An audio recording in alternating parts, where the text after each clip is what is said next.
Meus amigos, que a paz de Jesus permaneça em nossos corações. Hoje, o tema do terceiro volume de Rustem, dos Evangelhos Sinóticos, trata das predições de Jesus, da predição da negação de Pedro. Esse tema está em Mateus, no capítulo 26, versículos de 31 a 35, Marcos, capítulo 14, versículos de 27 a 31, e Lucas, capítulo 22, versículos de 31 a 38. O tema em Mateus e Marcos é quase xerox, é quase cópia, é muito igual, mas já o texto de Lucas é bem diferente, acrescenta coisas muito diferentes do texto de Mateus e Marcos. Então nós vamos ficar com Mateus e com Lucas e vamos já fazer uma leitura já com uma tradução um pouco melhor. Disse-lhes então Jesus: para todos vós serei esta noite uma ocasião de pedra de tropeço, pois está escrito: ferirei o pastor e as ovelhas do rebanho se dispersarão. Mas depois que eu haja levantado, vos precederei na Galiléia. Disse-lhe Pedro: ainda quando sejas para todos uma ocasião de tropeço, nunca o serás para mim. Replicou-lhe Jesus: amém, te digo que esta noite, antes que o galo cante, me negarás 3 vezes. Retrucou-lhe Pedro: ainda que me seja preciso morrer contigo, não te negarei. O mesmo disseram os outros discípulos. Agora em Lucas.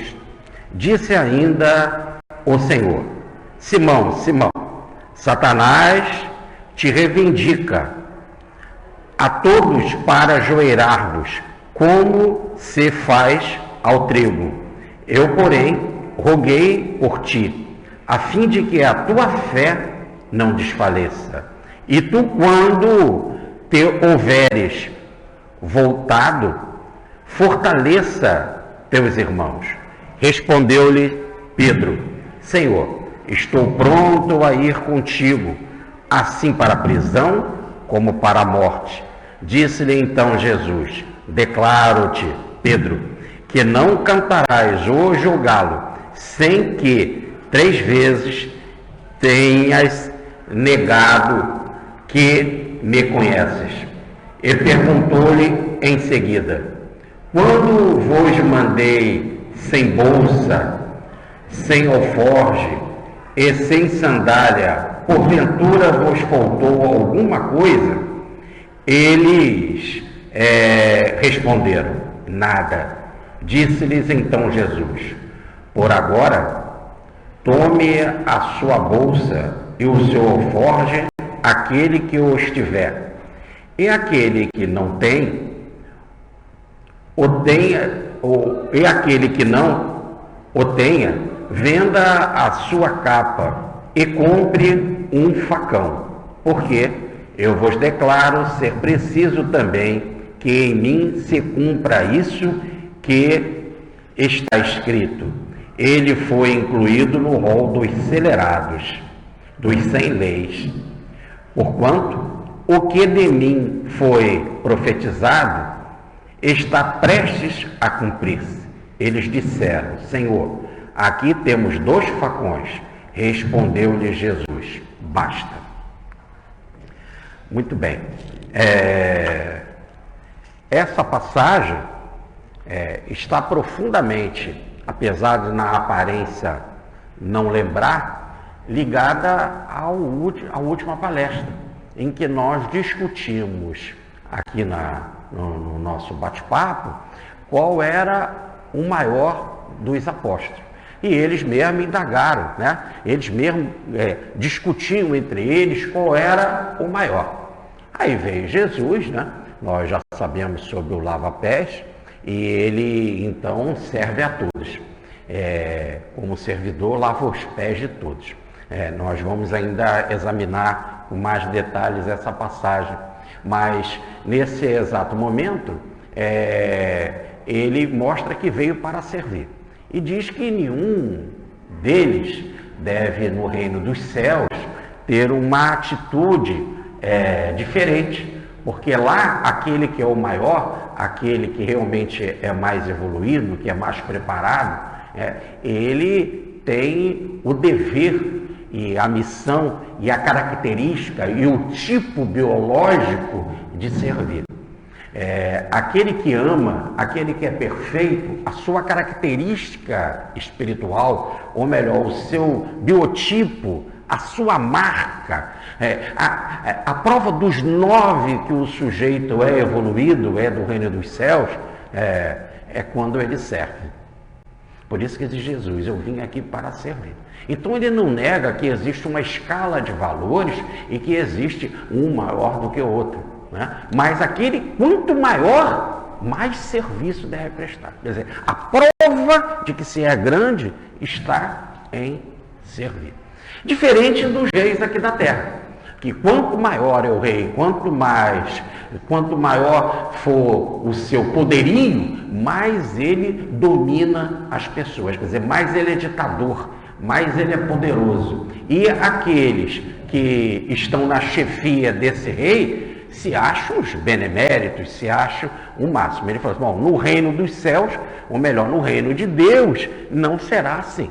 Lá a atitude não é para dominar ninguém, porque como a mensagem do Evangelho, ela está alicerçada no amor, e a constituição cósmica da qual Jesus veio trazer, que é a vontade do Pai, aquilo que ele ouviu do Pai, ele nos tem dado a conhecer, e essa é a lei do amor. E o próprio Pai é amor. Então, diante dessa revelação, que é a base do Evangelho de Jesus, não existe lei maior do que essa, que é do amor. Amar a Deus, amar ao próximo é uma só coisa. Quer dizer, no fundo é o amor em toda a sua amplitude, tanto ao Pai quanto aos irmãos. Nessa característica, nessa constituição de amor, não pode haver imposição, porque onde há amor não pode haver imposição. Aí há um verdadeiro contrassenso diante da palavra paixão. A paixão quer reter, a paixão quer dominar, né? A paixão quer botar lá o passarinho na gaiola e dizer eu te amo. Então a paixão eu te amo com tanto que você fique comigo, com tanto que você faça as minhas vontades, com tanto que que você me sirva, que a gente fique junto. É completamente diferente do amor. O amor ama independente de ser amado. Daí a colocação do Evangelho que Francisco de Assis vive, revive e divulga, né? Mais importante amar que ser amado. Quer dizer, não que seja mais importante, o objetivo de amar é ser amado. Mas, mesmo não sendo amado, se ama na mesma extensão e sem exigir nada em troca. Se você não quer me amar, você tem toda a liberdade. Existe uma frase que o nosso amigo Newton Boechat gostava de repetir ao extremo, não concordo com uma palavra que você disse, mas defenderei até a morte o seu direito de dizê-lo. Então essa liberdade, ela é a própria condição do amor. Só pode haver amor onde há liberdade. Com isso, termina Jesus dizendo que eles eram importantes, sim. Eles eram tão importantes pela seguinte condição. E aí nós falávamos aqui de reencarnação. Independente de reencarnações passadas, e há várias entrelinhas disso no Evangelho e no Antigo Testamento que sugerem isso.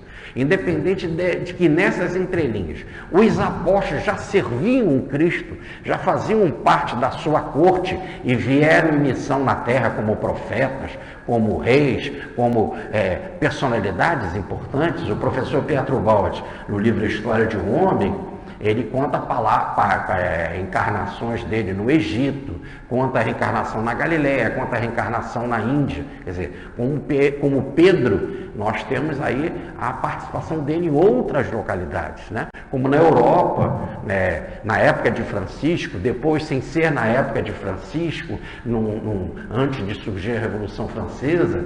Então, eles estão presentes na Terra. E sempre tiveram presentes na Terra, e como são espíritos maiores, tanto que foram escolhidos pelo Pai para servirem com Jesus na experiência que Jesus teria aqui entre nós. Aliás, nós usamos essa palavra, a experiência do Cristo entre os terráqueos. Se eles foram dados pelo Pai a Jesus para essa experiência que ele teria aqui, evidentemente que já tinham muitas experiências dignas, importantes para a evolução planetária. Só que aqui o ensino fala de uma precisão interessante. Eles foram escolhidos e seguiram o Cristo na intimidade durante toda a missão do Senhor. Quer dizer, a missão que começa lá em Caná da Galiléia, né? Com a transformação da água em vinho, e que vai terminar agora com o processo da crucificação, que já está se aproximando aqui nos nossos estudos, né? Faltam precisamente 19 palestras para fecharmos essa sequência. Então, eles acompanharam do alfa ao ômega, do princípio ao fim, a missão de Jesus. E não só acompanharam, vendo os fenômenos mais extraordinários, mas no aprendizado, na particularidade. Porque à noite passavam com Jesus, perguntavam, recebiam informações de Jesus. Por várias vezes o Evangelho fala, para vocês eu explico, para eles não. Para eles eu falo em parábola, para vocês há um ensinamento jamais aprofundado, etc, etc. E aí termina a passagem que nós analisamos na vez passada, dizendo assim, para que comais e bebais a mesa do meu reino, e vos senteis sobre tronos, a fim de discriminar as 12 tribos de Israel. Essa ideia de sentar, comer e beber, né, no reino, é a ideia de receber todas as benesses possíveis, e aí a interpretação sendo ao pé da letra, né, uma interpretação material, para a gente poder entender, porque o que é muito importante para uma pessoa é participar do banquete do rei, sentar com ele, comer e beber com o rei. Eu tive lá no Vale do Loire, na França, e nós fomos no Palácio de Francisco I, né, onde ficava a Catarina de Médici. E ali é um palácio realmente extraordinário. E lá nós tivemos, assim, entre alguns aprendizados, né, a mesa onde que o rei, sentava para comer. Então, a primeira coisa é que serviam a mesa, botavam lá a toalha, né, botavam o prato que ele ia comer, alguém chegava, comia antes, né, para ver que não tinha veneno, né, e aí ele então comia. Mal que ele acabava de comer aquilo, ele pegava a toalha, puxava assim, jogava no chão tudo que estava, né, na mesa, e botava o segundo prato, o terceiro prato, porque na França o primeiro prato, o segundo prato, o terceiro prato, assim e tal. E toda a corte ficava em pé, vendo ele comer. Não sentavam para comer com ele. Ficavam em pé. Quando ele acabasse de comer, aí eles eram convidados para comer. Ficavam em pé, e não ficavam sentados, ficavam em pé.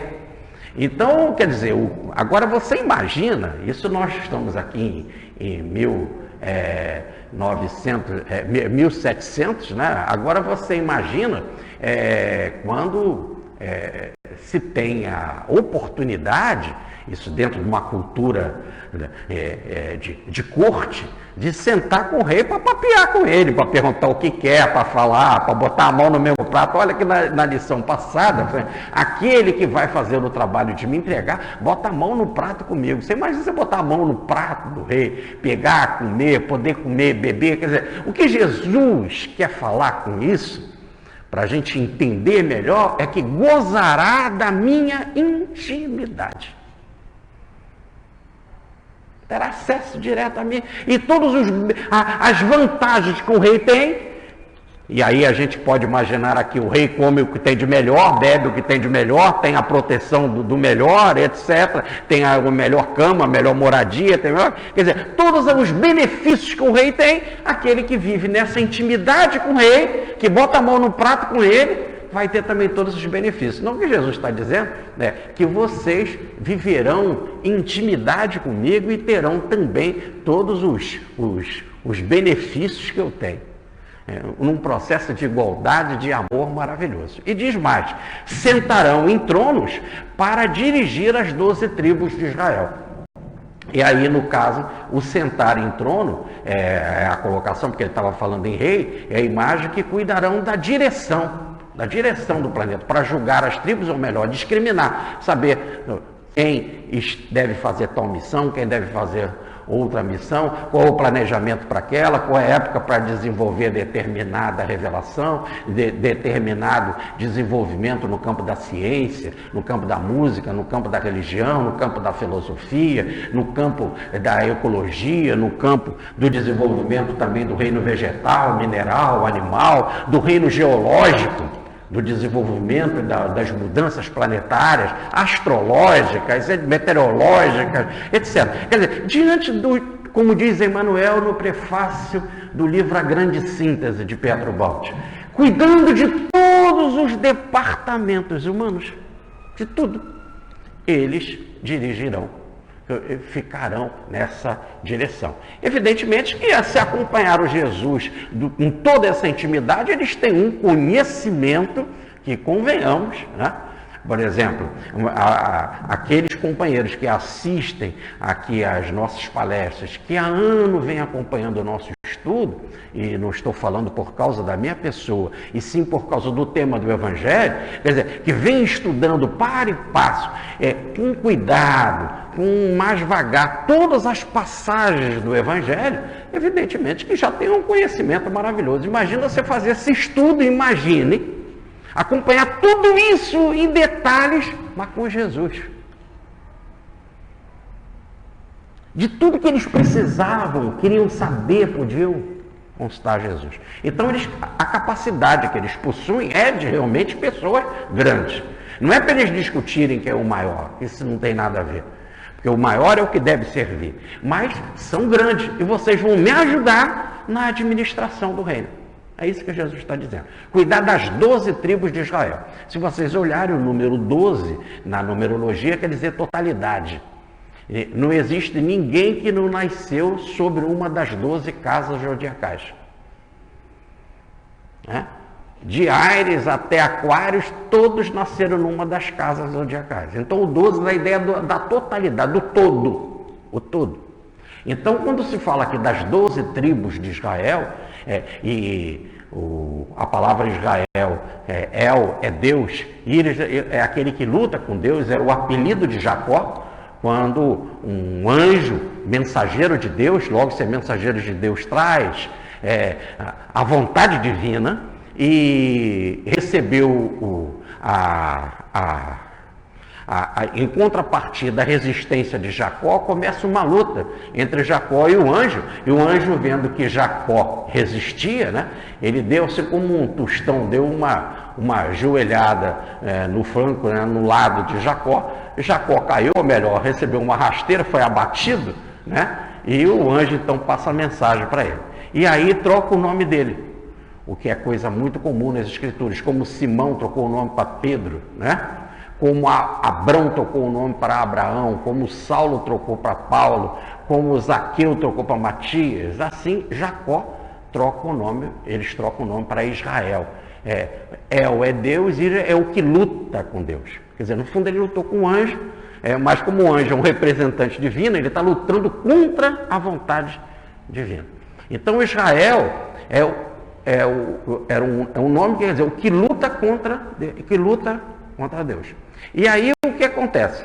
Como de Jacó nasceu os 12 filhos de Jacó, e os 12 filhos geraram as 12 tribos de Israel, quer dizer, os 12 filhos eles geraram a nação Israel, né? Então Israel é o símbolo do que luta com Deus. Então, quando ele fala, ele dirigirá as 12 tribos de Israel, é que os apóstolos cuidarão da administração, da direção, da discriminação no sentido de colocar um num momento, outro no outro, que um vai fazer numa época, outra no outro, como nós já tínhamos acabado de explicar, e assim significa a totalidade da terra. Se o 12 quer dizer a totalidade, é a totalidade dos que lutam com Deus.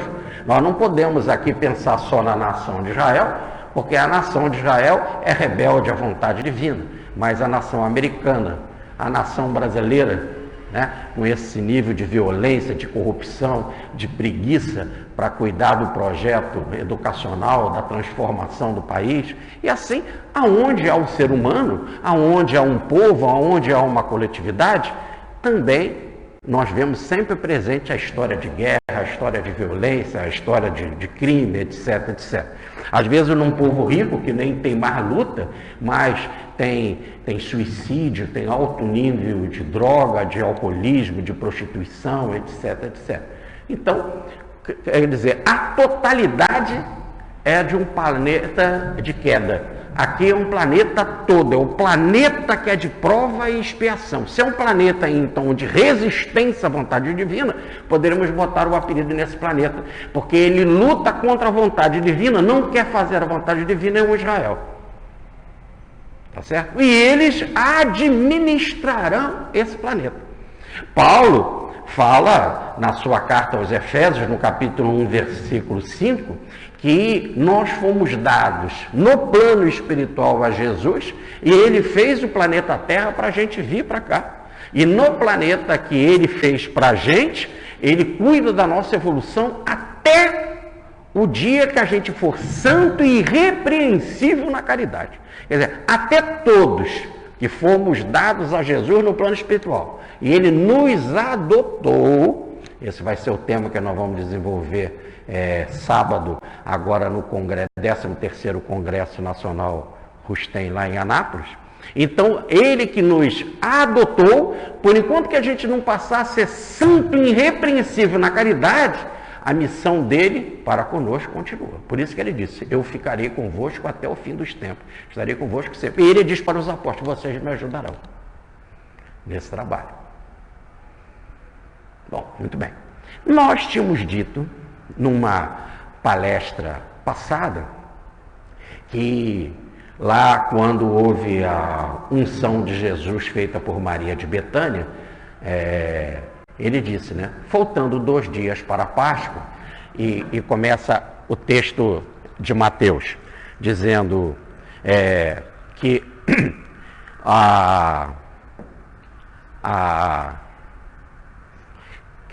que terminou ali o ensino e que ia ter o processo da crucificação, faltavam 2 dias para isso, significa que termina a parte teórica e começa a parte prática.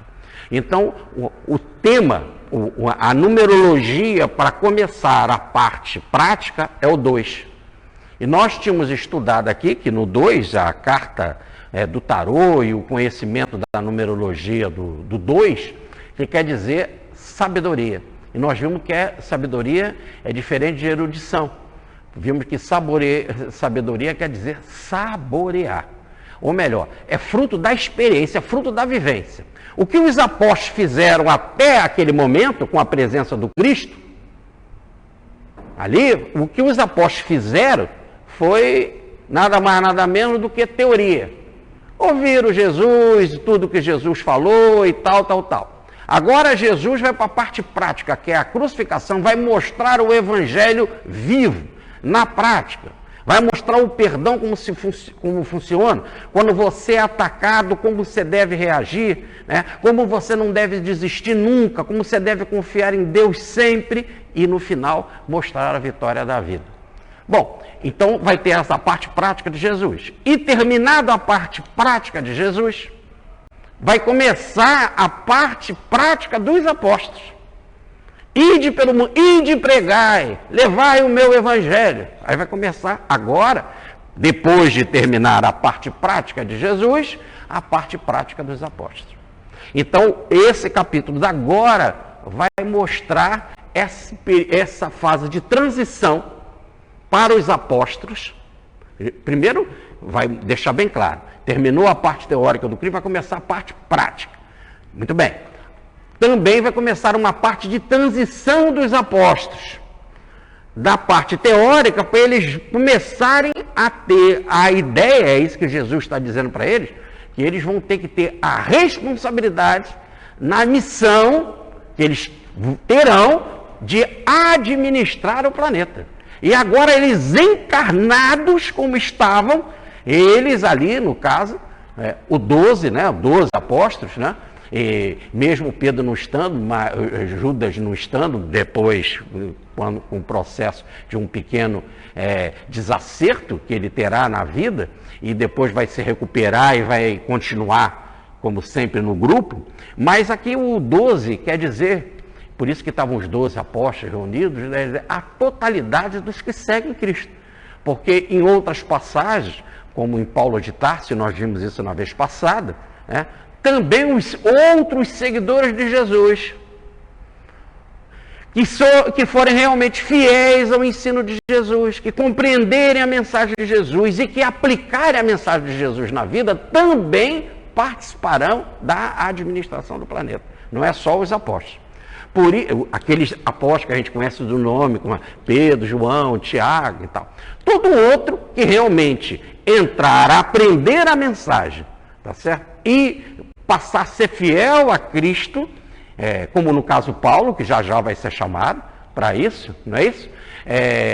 Como Zaqueu, que vai ser chamado e vai trocar o nome para Matias, Saulo para Paulo, eles também cuidarão dessa administração planetária, serão também espíritos grandes. Por isso que fala aí em 12 apóstolos, sem entrar em detalhes no caso Judas. Muito bem. E aí ele fala, vai começar a parte prática. E para começar a parte prática ele diz assim, já agora vamos pegar aqui a ipsis litteris, para todos vós serei, disse Jesus, esta noite uma ocasião de escândalo. Só que no original, a palavra escândalo quer dizer pedra de tropeço.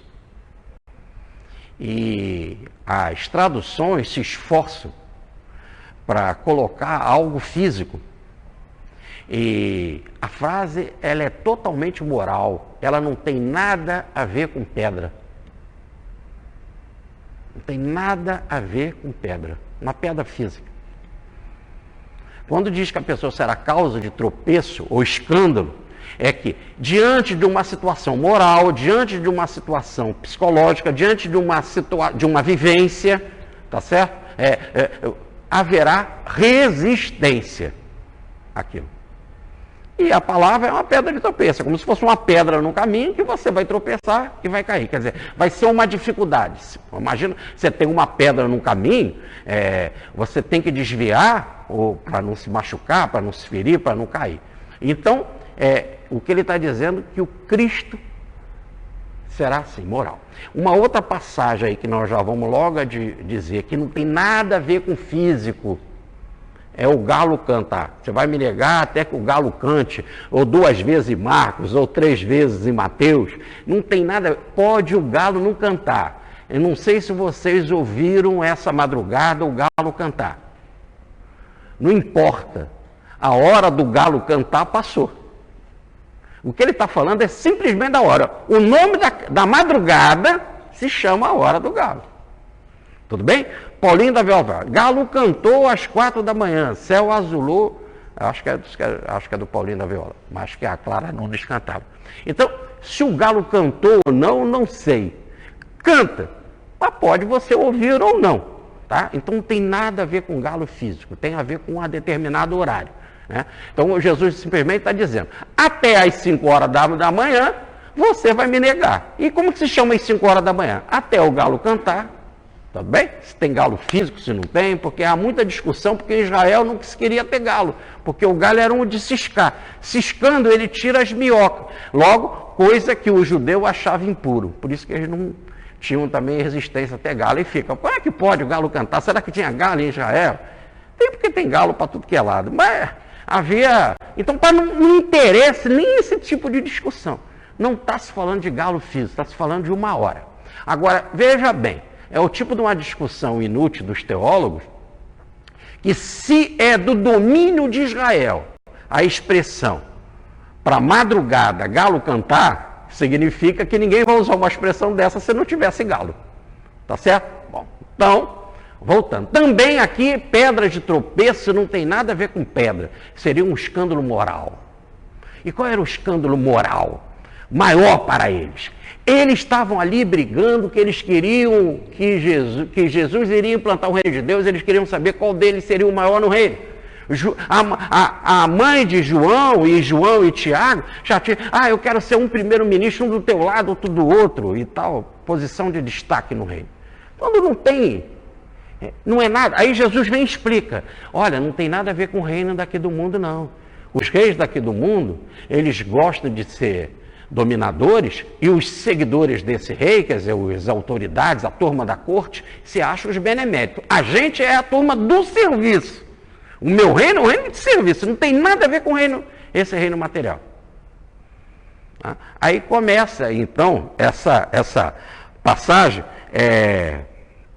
eu serei causa de escândalo essa noite, quer dizer, tudo que vocês esperavam de um Cristo que viria poderoso, o Cristo que vocês estavam vendo aí, que tirou Lázaro do túmulo, que quando foi pego em Nazaré e que iam jogar ele precipício abaixo, ele se desmaterializou e passou na mão deles. O Cristo que estava o mar agitado, o lago agitado, andou sobre as águas, mandou a água ficar quieta, etc. Esse Cristo, que só a sombra dele passar curava as pessoas na praça em Cafarnaum, isso vai ser causa de escândalo. Vocês estão querendo que seja um rei, que eu venho lá para guerrear, e que eu venho para tomar Roma, que eu venho para destituir Pilatos. Não vai ter nada disso. Nós vamos tomar Roma de outro sentido.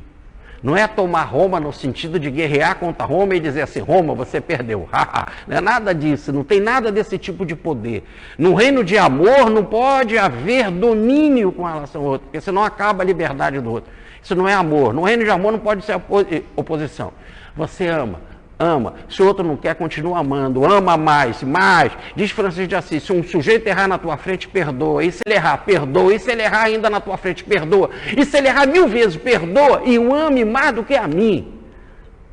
É só o amor que conserta.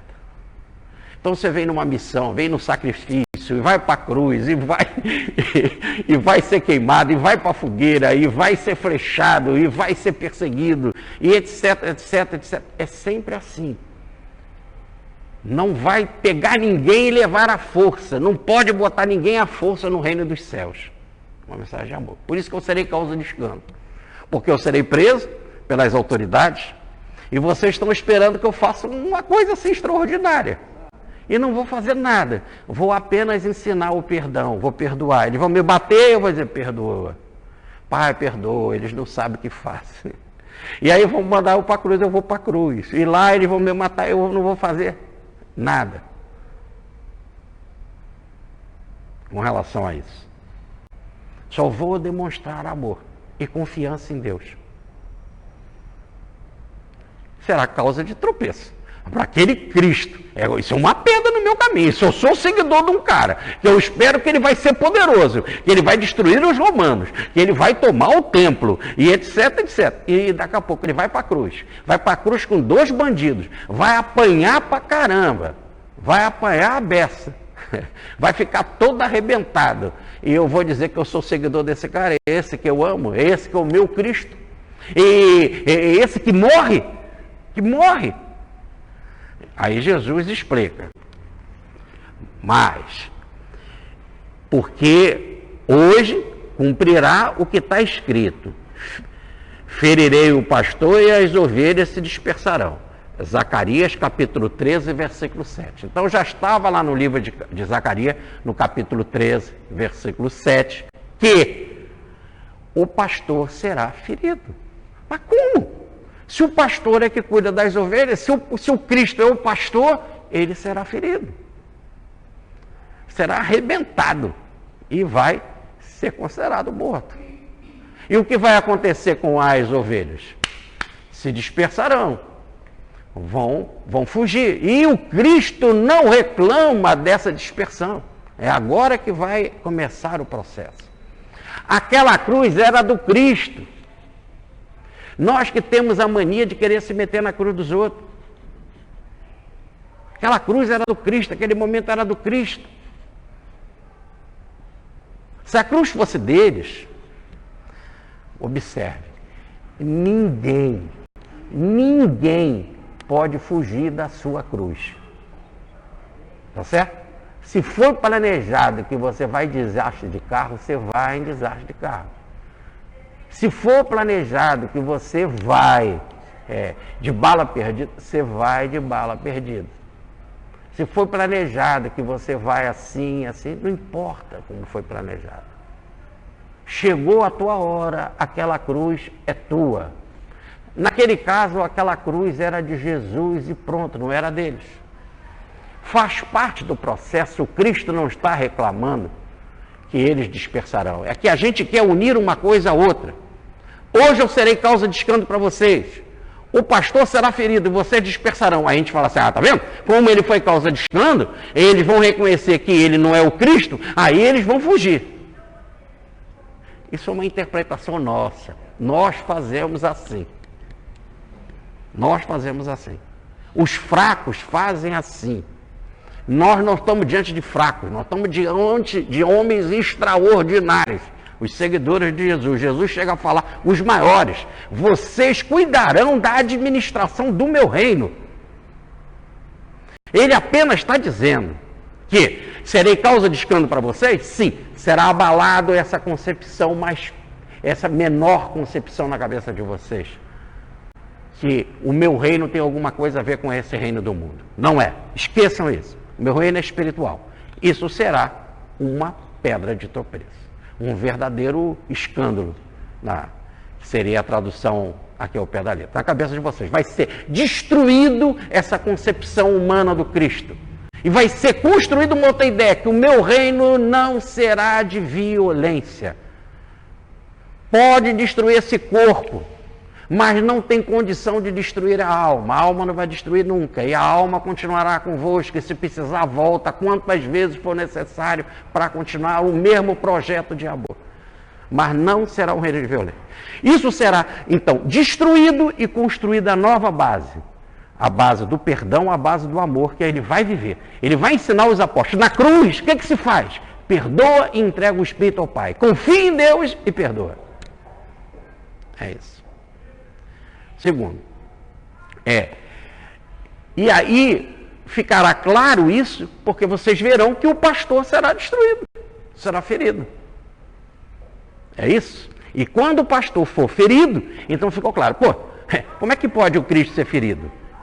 Isso mesmo, ele é ferido, perdoa, entrega a Deus e ficarei convosco até o fim dos tempos. Não desisto nunca do meu projeto. Segundo, como nesse momento haverá uma outra coisa que não está em Zacarias, no capítulo 13, versículo 7, é a colocação do Cristo, e as ovelhas se dispersarão. Quer dizer, as ovelhas vão ter que sair daquele foco naquele momento. Não chegou a hora para as ovelhas. É a hora do pastor. Essa é a minha hora. Na hora que Jesus faz isso, Pedro entendeu. Pedro entendeu. Os outros também entenderam. Mas Pedro, aquele jeito impulsivo, falou assim, não, Senhor. Olha como diz Pedro. Pedro diz assim,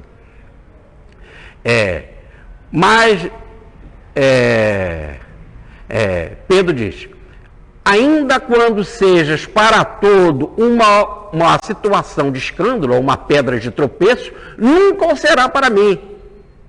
Nunca. Irei, se for o caso, para a prisão contigo. Irei para a morte contigo, se precisar. E os outros falam, nós também. Então, aqui a gente costuma botar isso só para Pedro. O texto aqui diz claro, os outros também disseram. Então o texto é para todos eles. Para todos eles. Não é para Pedro especial. Aqui quem tomou a palavra do grupo foi Pedro. Mas o texto era para todos. Todos também tinham a mesma coragem, a mesma bravura, o mesmo amor pelo Cristo, queriam fazer a mesma coisa. Cristo vai se referir a Pedro porque está falando com Pedro, mas no final eles dizem assim, o mesmo disseram os outros discípulos. Aí termina o versículo. E assim está com todos, está em Mateus, está em Marcos, está em Lucas. Então é um conhecimento geral. Isso que Jesus falou particularmente com Pedro foi que Pedro tomou a palavra. Mas a mensagem é para todos. Todos tinham aquela mesma vontade. E aquilo que se coloca que Pedro negou, era também à disposição de todos. Aí vem a mensagem de Jesus. A mensagem de Jesus. Mas se eles dispersarão, e tem que dispersar, dada a situação de que não era a hora deles, Jesus diz assim, no entanto, depois da minha ressurreição, ou depois que eu me levantar, o texto fala em levantar. Ou melhor, vão me colocar lá no túmulo, eu vou levantar. O túmulo ficou vazio. A palavra é levantar. Ressuscitar é uma tradução, é uma colocação da palavra clara no original. Levantar. Depois que eu me levantar, vai acontecer, eu atrairei a todos para mim. Todos, vou reunir na Galileia. Ele fala a palavra Galileia e a gente vê eles reunidos na Judéia, depois na Galileia. Eu estive lá no Tiberíades, onde tem a passagem que ele fica batendo papo com Pedro e faz o peixe na brasa e diz sobre a crucificação de Pedro. Pedro pergunta sobre João, etc.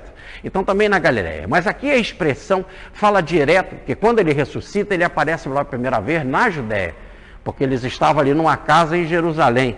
Aí Jesus chega, depois já tem aquela passagem em que ele volta a aparecer porque Tomé não se encontrava, etc. Isso foi na Judéia. Mas aqui o texto diz, eu atrairei depois da minha ressurreição. E aí essa ressurreição teve vários fenômenos em que o Cristo aparece, várias vezes, em várias situações, né? Por cerca de 40 dias ele ficou presente em várias aparições, para as mulheres, para os discípulos, para os apóstolos. Depois mais de 500 viram ele subir lá na Galileia. Consolidada esse meu levantamento na cabeça de vocês, consolidado a ideia, essa novíssima da ressurreição. Eles não sabiam o que era uma ressurreição. O que era um túmulo vazio. Consolidado isso. Quer dizer, mas de forma inabalável, aí eu atrairei todos vocês na Galileia, para começar agora o trabalho de vocês, a experiência de vocês.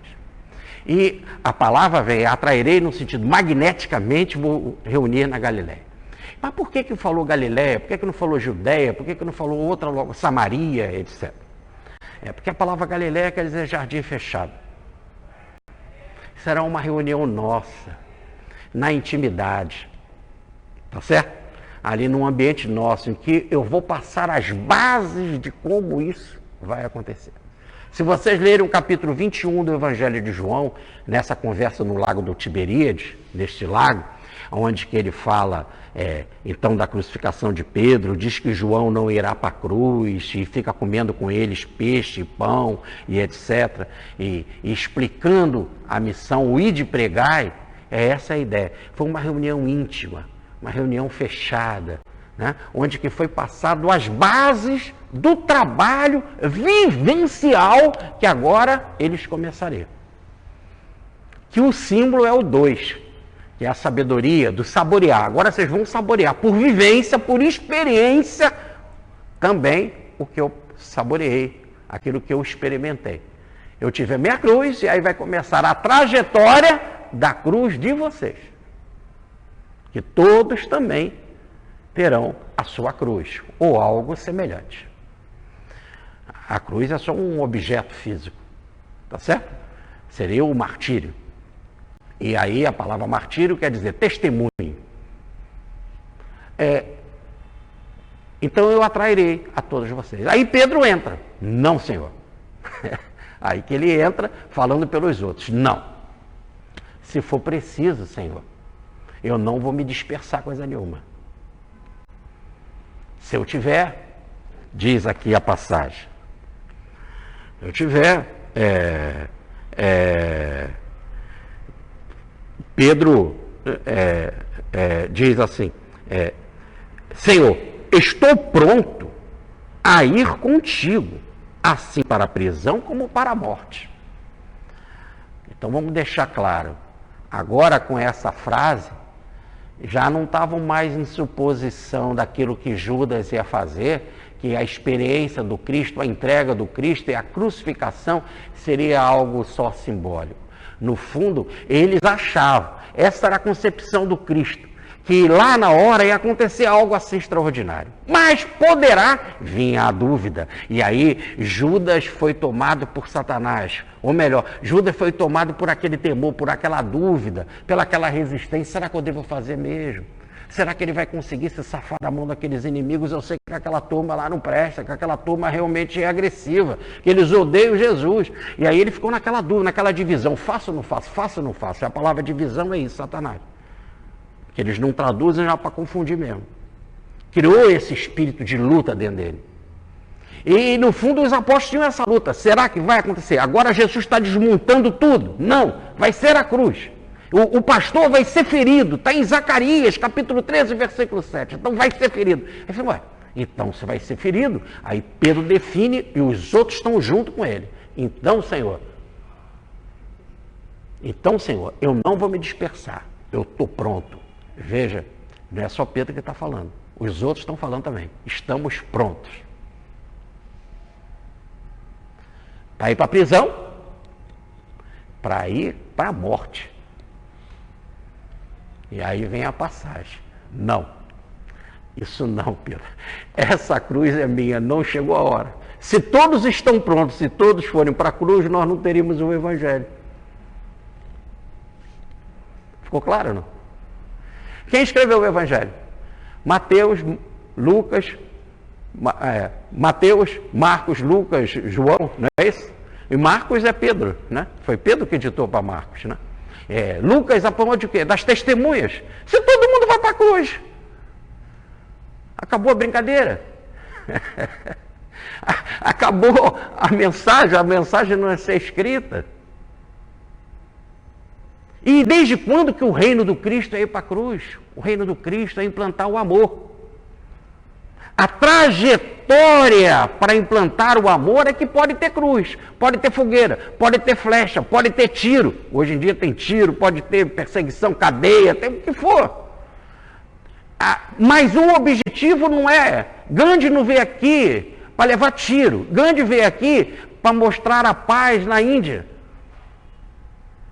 Tá certo? Martin Luther King não veio aqui para ganhar tiro, veio aqui para mostrar que o preto é tão digno quanto o branco. Joana não veio para cá para ir para a fogueira, Joana veio para cá para mostrar que a França tem que ser forte, tem que ser digna, não pode ser covarde, que ela tem uma missão. E assim é a história. Ninguém veio para ir para a cruz, para a fogueira, para nada disso. Essas coisas acontecem no caminho. E diante do homem atrasado, é marketing. Diante do homem atrasado é marketing. Se Jesus não tivesse sentindo dor na cruz, tivesse lá na cruz, pregavam ele na cruz cantando, não posso ficar nem mais um minuto com você, não ia ter graça. Todo mundo ia ver, pô. Mas ele é um espírito materializado, ele não sentiu dor. Tá certo? Não vou ficar mais um minuto, vou embora, virar carnaval a cruz. Não, a cruz é verdadeira, a cruz dói, ele não quer ir para a cruz. Não é esse o cálice, Pai, que eu quero tomar, mas se é da tua vontade, é isso. Eles não saíram de porta em porta, vocês querem me matar, vocês querem me matar. Isso foi a loucura de São Francisco. São Francisco é que teve essa ideia. E aí depois, antes também alguns, mas é um caso clássico de São Francisco, ele queria, quando os seguidores de Francisco foram para o Marrocos e lá morreram, e eles ficavam provocando mesmo o sultão, lá no Marrocos, né? Nós somos seguidores, o cara, rapaz, respeita. Maomé está errado, só Jesus é verdadeiro. Rapaz, aqui é um ambiente dos muçulmanos, não faz isso. Ó, vou prender vocês, eu vou liberar, vão embora. Não, Jesus que é verdadeiro, Maomé está errado. Tiveram de morrer, isso é um absurdo nesse sentido. É uma verdadeira violência. Francisco resolveu ir para a cruzada sem estar preparado. Quando ele chega lá na Croácia, no mar Adriático, o vento bate ao contrário. Depois, de outra vez, foi uma doença que ele pegou, teve de voltar. Aí só na terceira vez que ele chegou lá, mas já chegou numa outra mensagem, em 1219, com outro princípio de amor. Foi para selar a paz com o sultão. O primeiro encontro de paz. Houve uma conversa saudável, gerou-se uma amizade entre o sultão e Francisco. Um respeito às posições teológicas, espirituais de cada um. Então não é o ato da violência, não é por violência ou porque se é macho. Eu convido a vocês para lerem o livro 50 anos depois, do Emmanuel, que lá vai ter um personagem que vai ficar preso no Mar Mentino, aonde que Pedro e Paulo também ficaram presos, e que vai morrer e sem ser santo. Sem ser realmente de ter que passar por aquela necessidade, simplesmente para bancar uma de macho, de que eu quero morrer, que é o caso do Ciro. Olha lá no livro 50 anos depois. Diferente lá do Nestório, que é a reencarnação de Emmanuel, esse sim no martírio ali do seu verdadeiro momento. Então, é como um guerrilheiro morrer. Um guerrilheiro morre por causa da causa. Por causa da bandeira da França, por causa da bandeira do Brasil, por causa da bandeira, ele leva um tiro. Muito bem. Então esse morreu pela pátria. Com todo respeito. É digno? Poxa, muito digno. Agora, pelo Cristo é uma outra história. É outra história completamente diferente. Aí a mensagem é por amor, por sacrifício. Ninguém procura a cruz. Tanto que eles tentavam fugir. Os apóstolos fugiram várias vezes das catacumbas, botavam gente para tomar conta. Agora, quando não tinha mais jeito, que eles eram presos, aí iam para o martírio. Então o texto está dizendo isso. A partir de agora, a partir de consolidada o meu levantamento, consolidada a minha ressurreição na cabeça de vocês, quer dizer, quando vocês construírem a fé inabalável, aí vai começar a missão de vocês. Aí Pedro diz, em nome dos outros, Senhor, eu vou até a prisão, nós estamos prontos. E aí Jesus fala, uma das passagens mais interessantes, Simão, Simão, Satanás quer te joeirar como se faz com trigo. Eu, no entanto, orei para ti, Simão, para fortalecer a tua fé. E as traduções falam, para quando te converteres, possa fortalecer teus irmãos. Só que a palavra no original não é conversão, que seria a palavra metanoia, mudança de atitude mental. Aqui está dizendo, quando voltares, quando tornares, Pastorino bota tornares. Já a tradução, outras modernas colocam, quando voltares.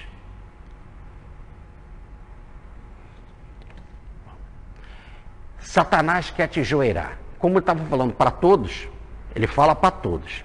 Observem aqui a colocação em Lucas que diz assim, o Senhor diz, Simão, Simão, Satanás vos reclamou a todos. Então Satanás quer joeirar Pedro? Não, a todos eles. O que é joeirar? Joeirar é bater no trigo para separar a palha do trigo. Para a palha do trigo. Jogar. E a palha então vai ser queimada e o trigo vai para o celeiro. Muito bem. E por que Satanás fez isso? Satanás quer se bater. Essa é uma das passagens muito interessantes, que a gente tem que ter muita paciência para ver aqui. Quando Jesus falou numa outra passagem, o que os homens pensam de mim? Um acha que tu é Elias, outro que tu é João Batista, que outro que não sei o quê. E o que vocês pensam? Pedro também tomou a palavra pelo grupo e disse assim, tu és o Cristo, o Filho de Deus vivo. Aí disse Jesus, se eu sou o Cristo, Vocês estão dizendo. Tu diz, Pedro. E não é a carne nem o sangue que te revelou isso, e sim meu Pai. É uma revelação do Pai. Se é uma revelação do Pai, eu também quero dizer que essa revelação do Pai, que veio através de você, também está nas Escrituras. O que falam as Escrituras? O que você falou, que eu sou o Cristo, as Escrituras também falam do Cristo. E se você é uma revelação do Pai, que eu estou dizendo que você foi uma revelação do Pai, as Escrituras também têm a revelação de Deus. Ainda vai mais, em João capítulo 10, versículo 35. E as Escrituras não podem falhar. Revelação. Muito bem. Aí, o que as Escrituras falam? As Escrituras falam que o Cristo será preso, que o Cristo será crucificado, que o Cristo será entregue por um deles, que será vendido por 30 moedas e tal. Isso acontecerá em Jerusalém. Então, levanta e vão para Jerusalém. Vamos fazer o cumprimento das Escrituras. É a vontade de Deus. Aí Pedro diz, não, Senhor, isso não. Não vai para Jerusalém. Ele, como que eu não vou cumprir a vontade de Deus? Então, cala a boca, Satanás. Vai de retro. Vai atrás de mim, me obedece. Então, você está num espírito de oposição à vontade divina. Qual é o espírito de oposição à vontade divina? A vontade divina quer que eu vá para a prisão, que eu vá para a cruz, que eu vá acontecer isso em Jerusalém. Esse é o planejamento, as Escrituras falam. E tudo que está nas Escrituras, diz o texto de hoje aqui, está prestes a acontecer. Diz em Lucas. Então, temos que fazer acontecer. Se você está resistindo à vontade das Escrituras, você é um opositor. Que quer dizer Satanás. Vá de retro. É só botar a palavra na língua correta. Você é um opositor da vontade divina. Vai atrás de mim e me obedece. Então Jesus já tinha chamado ele de opositor dessa vontade divina. Ele tinha capacidade de compreender? Tinha. Mas ainda tinha um amor ainda terreno que precisava ser desconstruído. Para poder entender que, além da minha vontade, tem que ser a vontade divina, como diz Francisco de Assis. Colocar a nossa vontade como propriedade divina. Aí que está o trem, aí que está a diferença. Então, agora ele diz assim, Satanás quer te joeirar. Por que Satanás quer te joeirar? Porque Jesus acabou de dizer, observe, o pastor será ferido e as ovelhas dispersarão. Depois da minha ressurreição, eu vou atrair todo mundo. Ora, para que eu vou querer atrair um bando de covardes? Se o dispersar é porque vocês foram covardes, vocês não são grandes. Se vocês não são grandes, como vão implantar um reino dos céus? Como que vão aguentar a cruz? E Pedro diz, não, nós vamos para a cruz, eu estou pronto, eu quero ir para a cruz. Calma, Pedro, presta atenção. O que vai acontecer é isso. Eu serei ferido e vocês dispersarão. Quando eu me levantar, e isso for consolidado, lá na Galiléia eu atrairei todos. Amém. E aí vai começar a missão de vocês. Não é agora. O que Pedro queria? E agora? Vou para a cruz. Ele vai para a cruz. Já estava totalmente preparado. Já era aquele Pedro maduro que iria para a cruz e dizer como Jesus, Pai, perdoa, eles não sabem o que fazem. Nas tuas mãos eu entrego o meu espírito. Consolar as mulheres chorosas. Conversar com os ladrões e dar esperança. Mandar uma mensagem de amor para os discípulos, no caso para João Evangelista. Doar a sua mãe para a humanidade. Se a mãezinha de Pedro estivesse lá, a mulher dele, as filhas, a sogra. A sogra, ele está na hora, Senhor. Mas, e aí, como seria? Pedro teria também, doaria a sogra, as filhas, a família? Agiria nessa porção de amor? E a missão que teria que continuar na terra? A casa do caminho que tinha de ser construído, as outras igrejas, a mensagem que tinha de ir para o mundo afora. Então as ovelhas dispersarão. Depois eu vou reunir vocês. Se você quer adiantar o processo, toda vez que a gente quer adiantar um processo diante da vontade divina, nós estamos violando a vontade divina. Se vem uma revelação que quando eu tiver 80 anos, vamos botar 90, eu vou morrer em desastre aéreo, eu falo, bom, já que eu vou morrer em desastre aéreo, eu vou fazer o avião cair agora quando eu tenho 60, 59, eu até me confundo com os meus 47, né? Então, como? Eu não posso adiantar, se eu adiantar é suicídio. E esse outro período que eu tinha de ficar pela frente, ajudando, fazendo palestra, montando livro, ajudando família e etc, etc. E sendo ajudado e aprendendo. Toda vez que você quer sair do caminho, a trajetória fica mais longa. O caminho não é a água que escolhe, o leito já está pronto. É isso que diz Laodiceia.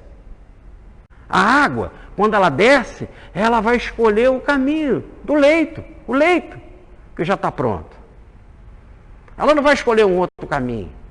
Daí a água ser obediente, ela segue o menor esforço que a vontade do leito. O leito é o caminho, eu sou o caminho de Jesus.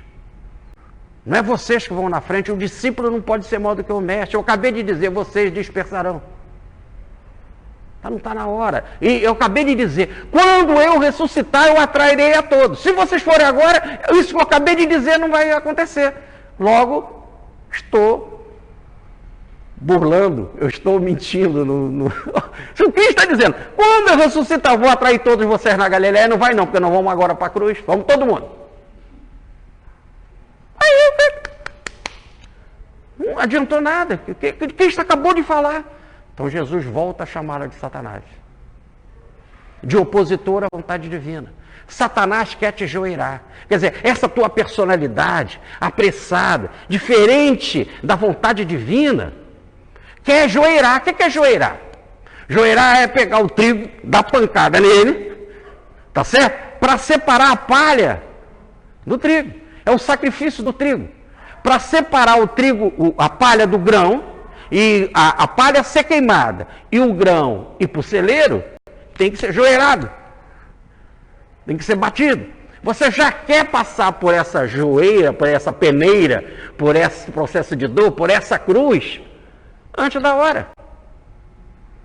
Mas eu pedi a Deus, eu fiz a minha oração, para que você possa ser fortalecido na sua fé. Vamos parar aí. Pedro estava pronto para ir para a cruz? Estava. Estava pronto para ir para a cruz daquela forma amorosa, de perdão como Cristo foi? Ainda não. Então o que ele precisava era fortalecer a sintonia com Deus. Fé quer dizer sintonia com Deus. A palavra fé, pitch no original, é sintonia. Encaixe com Deus. Deus é amor. Então ele precisava estar fortalecido na sintonia divina. Deus é amor. Ser inundado de amor para na hora ele dar um grande exemplo. Tá certo? E aí quando ele der um grande exemplo, ele vem a fortalecer os outros.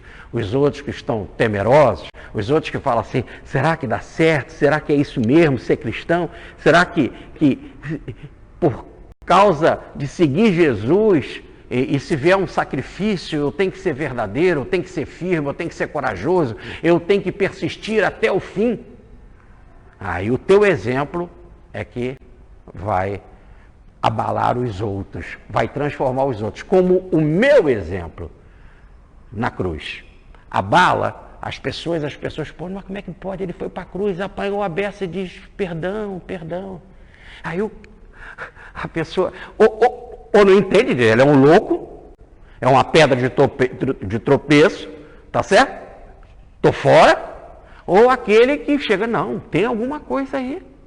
Aí quando tem alguma coisa aí, tá fisgado, começa a ser atraído. É isso que vai acontecer contigo lá. Mas quando, Pedro? Quando te converteres.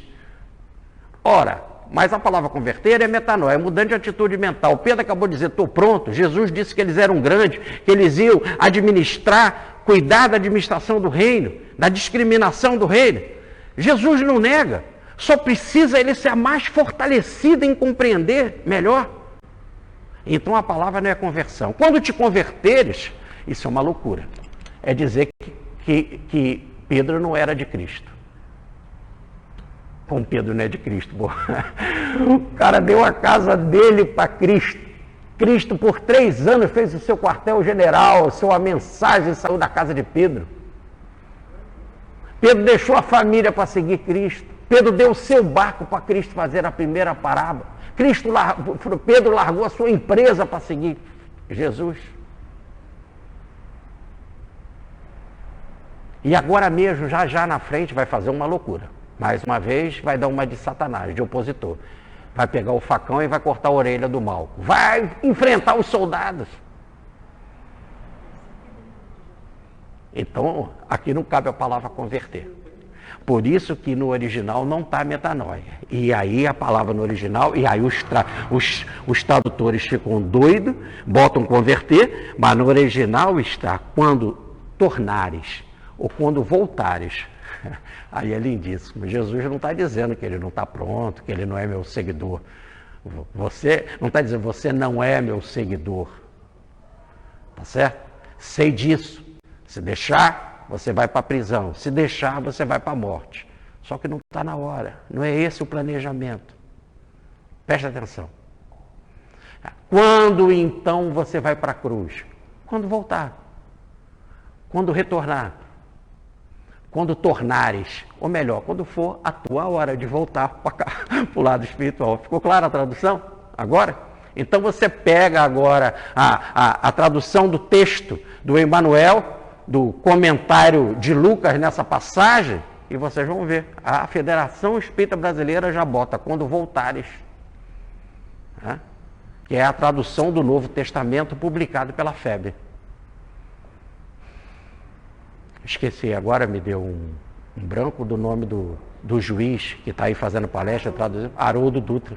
A tradução do Haroldo Dutra já bota quando voltares. Aqui já era a tradução do professor Pastorino na década de 60, quando tornares. Ou melhor, quando chegar na tua volta de tornar para o lado espiritual, de voltar para o lado espiritual, de voltar para deixar essa tua missão, nessa hora, aí nessa hora você vai fortalecer o seu irmão. Então não venha antes da tua hora, é isso. Quando voltar, quando tornares, ou melhor, quando chegar a tua hora, de voltar para o lado de lá, aí nessa hora é que você então vai para a cruz. Tá certo? E aí já não será uma atitude mais satânica, será uma atitude divina, amorosa. E Pedro vai dar um verdadeiro, se a gente pode usar essa expressão, um show de marketing, né? Pedindo para ser crucificado de cabeça para baixo. Quem sou eu para me comparar a Jesus? Aí arrebenta logo toda essa mensagem aí maravilhosa. Aí Jesus continua dizendo, então, tudo bem. E os outros falam, nós também, Senhor. Então também, nada de ser Satanás, nada de ser opositor da vontade divina. Quando chegar a hora de vocês todos, cada um vai de um jeito, cada um vai numa hora. Esse daí, João, não vai para a cruz. Ele só vai numa outra oportunidade para a cruz. Só vai acontecer quando foi Francisco de Assis, que ele vai ser crucificado agora por Cristo, por amor, por incêndio mental. Mas foi para a fogueira, foi para uma banheira de azeite, foi ser exilado na ilha de Pátimo, etc, etc. Então ele vai, cada um tem o seu tipo de martírio. Matias vai por incêndio. Né? Mas, voltando, Saulo vai ser degolado. Então cada um vai ter, quer dizer, não é o objeto cruz. É o testemunho, é o martírio. Quando chegar só na hora, na tua hora. Antes disso, é oposição. Aí Jesus continua aquilo que ele está falando, que foi interrompido.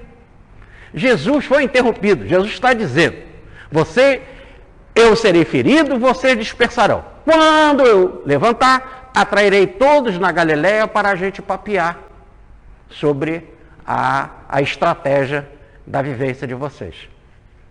Tudo bem? Aí foi interrompido por isso. Eu vou para a cruz, eu vou para a cruz.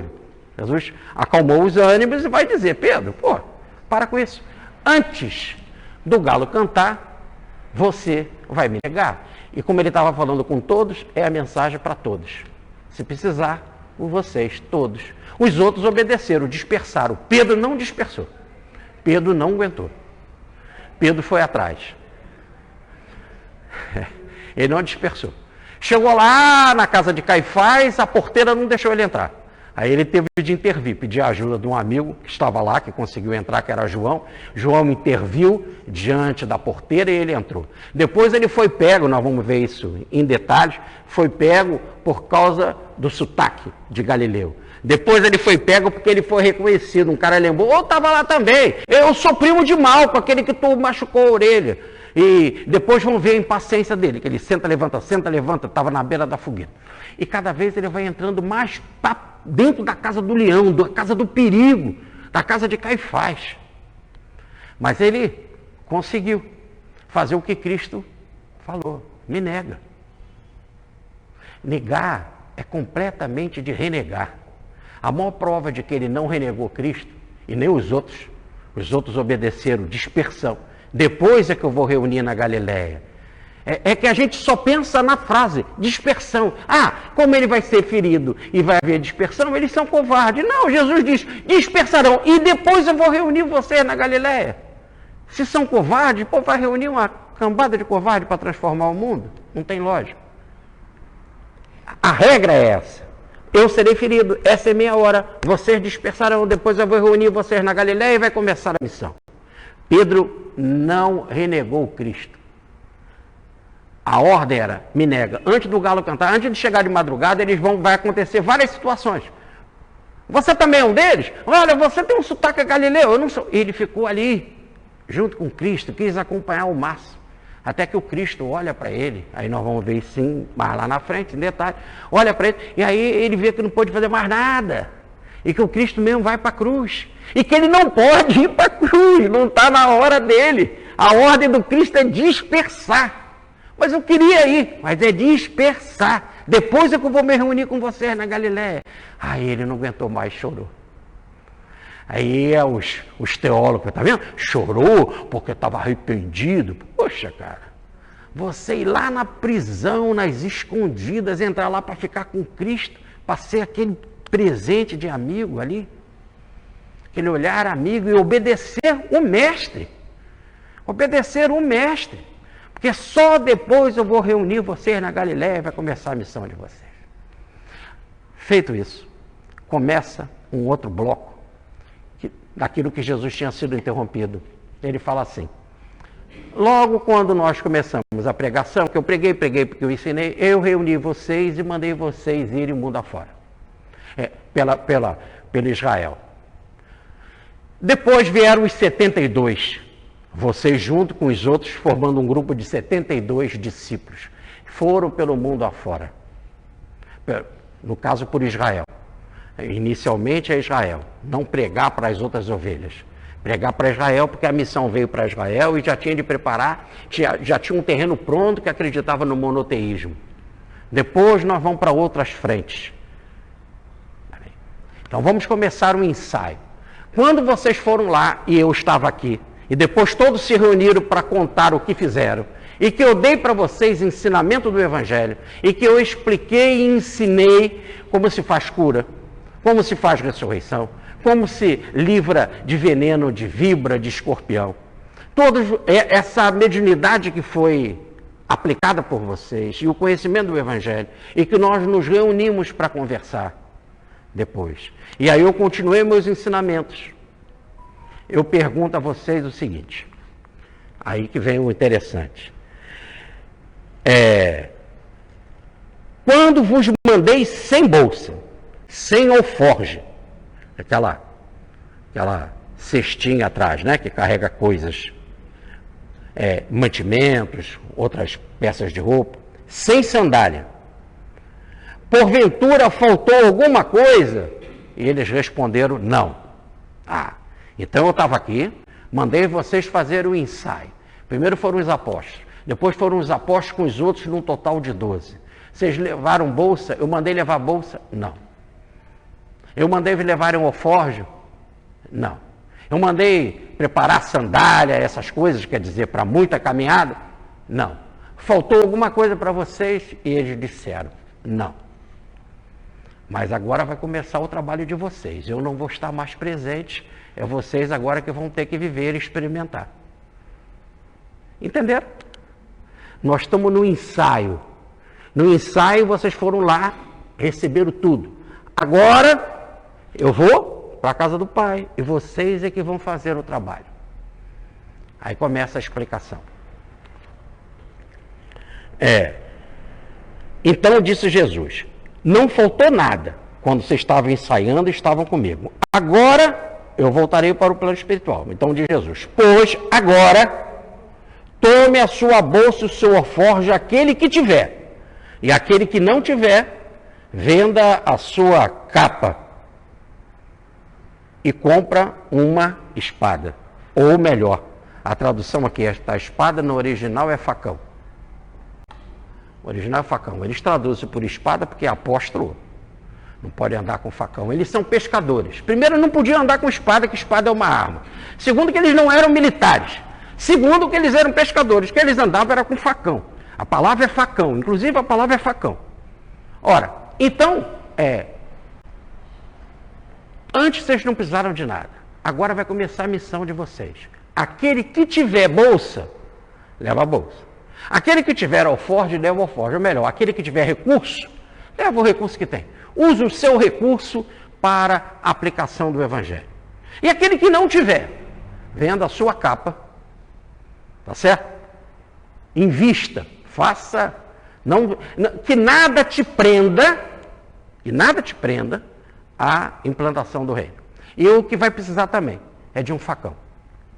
Venda a capa e compra um facão.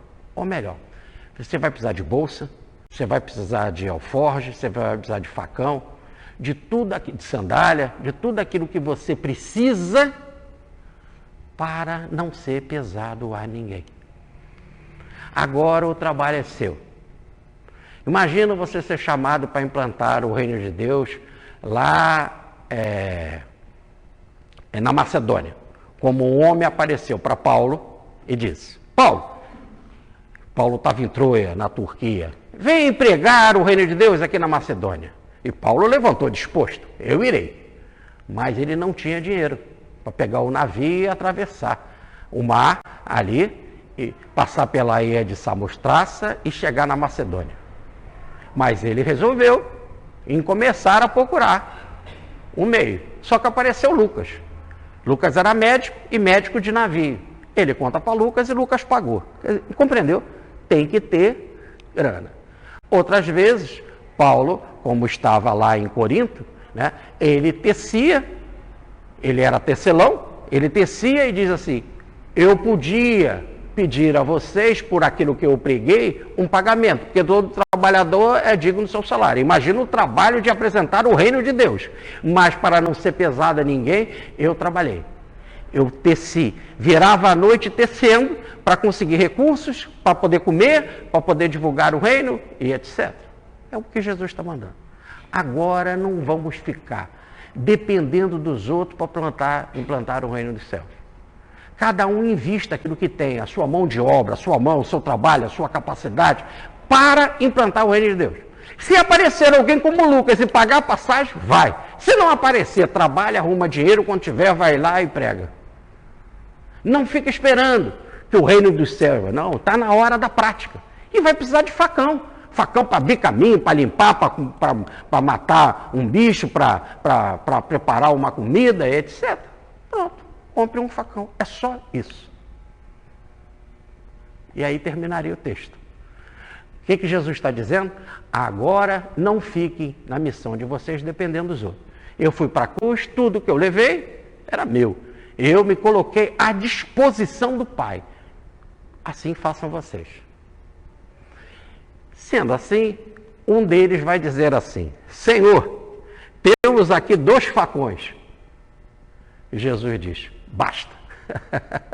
Quer dizer, o que eles queriam traduzir por espada, se for espada é complicado. Primeiro, o que espada estava fazendo ali com Jesus. Segundo, o reino que ele tinha acabado de dizer que era um reino de amor e não do domínio, era para ser implantado por espada. Não tem lógica toda a vivência de Jesus. É como se nós imaginarmos que Gandhi, para implantar aquele trabalho de amor na Índia, que ele tinha um fuzil. Foi descoberto que Gandhi tinha uma metralhadora, um AR-15. Não tem lógica. Tá certo? Gandhi não usava AR-15. Cristo, com todas a mensagem do Evangelho, do início ao fim, não tem nada disso. Era facão, coisa para o trabalho do dia a dia. Paulo tinha a sua faca para poder tecer, para fazer as coisas todas, para fazer as amarrações, etc. Era só isso. Vêm os discípulos e falam assim, temos 2 facões. Ele diz, baixa. Como começa a experiência do Cristo? Termina a parte teórica e começa a experiência. Faltam 2 dias para sair da parte teórica para ir para a parte prática. O saborear. O 2, então, o 2 é o saborear. Sabor é diferente da teoria. É fruto da experiência. Vocês vão agora experimentar na prática. Vão botar em ação. Faltam 2 dias para eu entrar em ação. Cruz. A cruz é ação. Agora, Jesus está mandando eles entrarem em ação. Qual é entrar em ação? Antes vocês tinham tudo, eu cuidei de tudo. Agora vocês vão ter que traçar o planejamento de vocês. Vocês vão ter que experimentar, vocês vão ter que levar na prática. Botar em prática tudo que eu fiz. Vocês vão precisar de todas essas coisas. E aí vem essa jogada, veja, simples, né? Um levanta e diz, Senhor, precisa comprar facão, afinal temos 2. Assim, basta. Basta, como se estivesse dizendo assim. É isso mesmo. Vocês vão precisar, é o do 2, da experiência do saborear. Vocês agora não é mais nada de teoria. Agora vocês vão ter que saborear, ou melhor, o que vocês vão fazer vai ser fruto mesmo da experiência de vocês, da vivência de vocês, do dia a dia. O 2, da ideia de uma barriguda, de uma mulher grávida. No 2, se vocês olharem a carta 2 do tarô, que é a carta da sacerdotisa, ela recebe a mensagem do alto e no seu colo, no seu ventre, tem um rolo, tem um livro. O livro desceu, o livro se materializou. O livro materializado significa que passou pela sua intuição, passou pela sua mediunidade, foi captado e agora está escrito, está materializado no seu ventre. Ou melhor, aqui na parte sensual, está materializado aqui entre os homens. Para a mensagem descer, que o Balde chama a descida dos ideais, ela tem que ser saboreada, tem que ser vivida. Esse é o livro vivo, o livro escrito pela experiência deles. Por isso que Jesus diz, 2, basta, é isso que eu quero. É isso, é a experiência. Aquilo que vocês vão fazer agora é uma vivência plena. Vão viver plenamente tudo aquilo que eu falei. Só o que eu falei, não. Aquilo que eu fiz. E como eu falei e como eu fiz, vocês vão fazer também. Agora vai ser fruto da experiência de vocês. Aí eu posso dizer que aquela cruz de Pedro é cruz de Pedro. A cruz de André é cruz de André. A espada, o facão, a degola de Saulo, é de Paulo. O fogo de Matias é de Matias. Porque cada um agora está dando de si, realmente, de melhor em termos de amor, de experiência, de saborear aquilo que realmente falou. Não é porque o outro falou que eu estou fazendo, é porque eu vivi. Fruto da sua vivência, da sua experiência. Muita paz, fique com Deus.